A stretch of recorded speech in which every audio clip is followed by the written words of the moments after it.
आप देख रहे हैं राष्ट्रीय हिंदी न्यूज।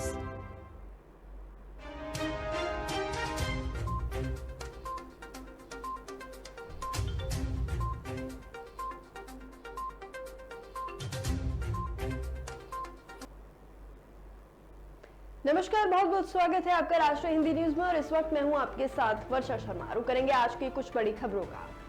गोवा में हो रहे हर घर जल उत्सव को संबोधित करते हुए प्रधानमंत्री नरेंद्र मोदी ने कहा कि सरकार बनाने के लिए उतनी मेहनत नहीं करनी पड़ती, लेकिन देश बनाने के लिए कड़ी मेहनत करनी पड़ती है। हम सभी ने देश बनाने का रास्ता चुना है, इसलिए देश की वर्तमान और भविष्य की चुनौतियों का लगातार समाधान कर रहे हैं।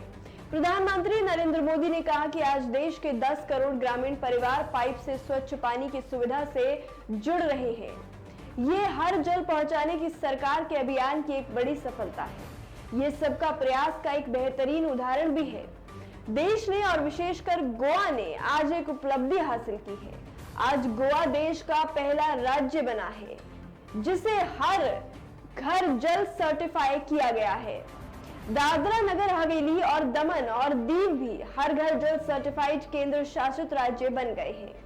पीएम मोदी ने कहा कि भारत में अब रामसर साइट्स यानी वेटलैंड्स की संख्या भी बढ़कर 75 हो गई है।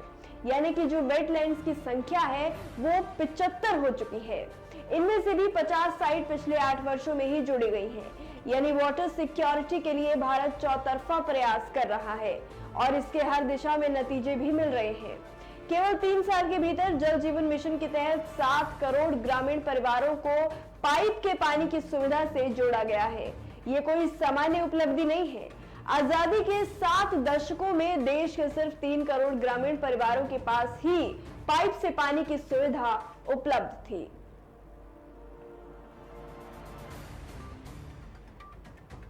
दिल्ली के डिप्टी सीएम मनीष सिसोदिया के घर सीबीआई रेड के मामले पर मुख्यमंत्री अरविंद केजरीवाल ने प्रेस कॉन्फ्रेंस की।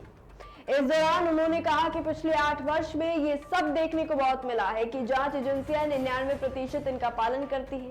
कांग्रेस के भी कई नेताओं के पीछे विजिलेंस लगी हुई है। देश में जो ये प्रक्रिया चल रही है वो अच्छी नहीं है। सिसोदिया जी पर जो सवाल है वो बहुत बार इस नीति पर आवाज उठी। इस पर तथ्य की जांच जरूरी है, उनकी पूछताछ जरूरी है कि उन्हें बुलाकर बात करें, सवाल करें और बात सामने रखें। लेकिन किसी के घर पर ऐसे घुस जाना क्या ठीक है? ये तो पाकिस्तान वाला हाल हो जाएगा कि इसकी सरकार आई तो वो अंदर, उसकी सरकार आई तो वो अंदर।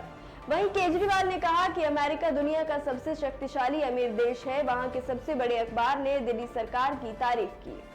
इस खबर में मनीष सिसोदिया जी की फोटो छपी है। इस अखबार में आने के लिए सारे देश के पीएम राष्ट्रपति बेचैन रहते हैं। मनीष सिसोदिया को दुनिया का सबसे अच्छा शिक्षा मंत्री घोषित किया गया, ये बहुत गर्व की बात है। वहीं उन्होंने कहा कि 75 सालों में कई देश आगे निकल गए, भारत पीछे क्यों रह गया? अगर इन्हीं नेताओं के भरोसे देश छोड़ दिया जाए तो पीछे ही चलेगा। अच्छे कामों में बहुत अड़चने आएंगी। आज मनीष सिसोदिया के घर पर सीबीआई रेड करने पहुंच गई है। पहले भी कई झूठी रेड ऐसी की गई है और इस रेड में, इस छापेमारी में कुछ भी सीबीआई के हाथ नहीं लगेगा।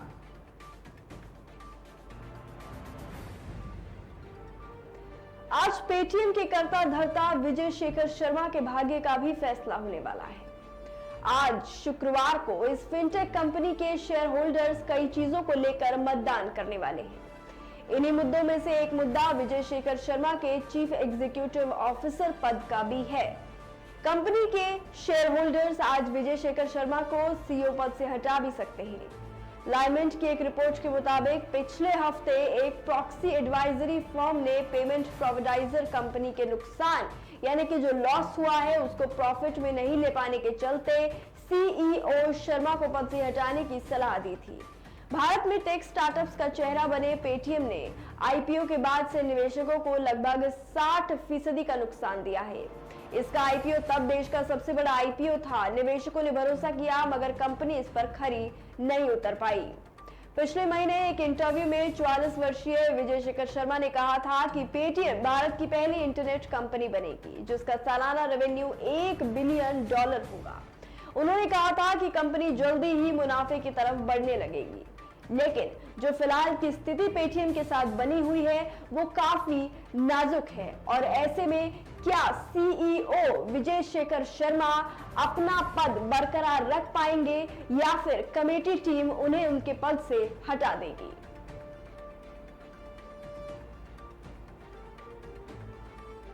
भारतीय रिजर्व बैंक के बुलेटिन में छपे पेपर में कहा गया कि हड़बड़ी में बड़े पैमाने पर सरकारी बैंकों का निजीकरण करना ठीक नहीं होगा। इससे फायदे की बजाय नुकसान ज्यादा होगा। 18 अगस्त को जारी इस बुलेटिन में कहा गया कि अगर देश के ज्यादा से ज्यादा लोगों तक वित्तीय सेवा पहुंचाने के लक्ष्य को ध्यान में रखा जाए तो हमारे सरकारी बैंकों ने प्राइवेट बैंकों से कई बेहतर काम किया है।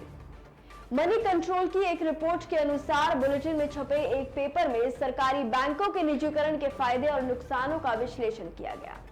पेपर में बताया गया कि भारत जैसी विकासशील अर्थव्यवस्था को बैंकों के निजीकरण से किन चुनौतियों का सामना करना पड़ सकता है। पेपर में कहा गया कि सार्वजनिक क्षेत्र के बैंकों ने निजी बैंकों के मुकाबले बेहतर वित्तीय समावेशन, बेहतर ऋण प्रणाली और बेहतर दक्षता का प्रदर्शन किया है। प्राइवेट बैंक ग्रामीण और अर्ध शहरी क्षेत्रों में लोगों को बैंकिंग सेवाएं देने में अब तक असफल रहे हैं। इन क्षेत्रों में लोग बैंकिंग के लिए सार्वजनिक क्षेत्र के बैंकों पर ही निर्भर रहते हैं। इतना ही नहीं, सरकारी बैंकों ने आर्थिक दबाव के बीच मॉनेटरी पॉलिसी को सफल बनाने में भी महत्वपूर्ण भूमिका निभाई है। फिलहाल के लिए खबरों में इतना ही। बाकी अपडेट्स और खबरों के लिए बने रहिए राष्ट्रीय हिंदी न्यूज के साथ। जय हिंद।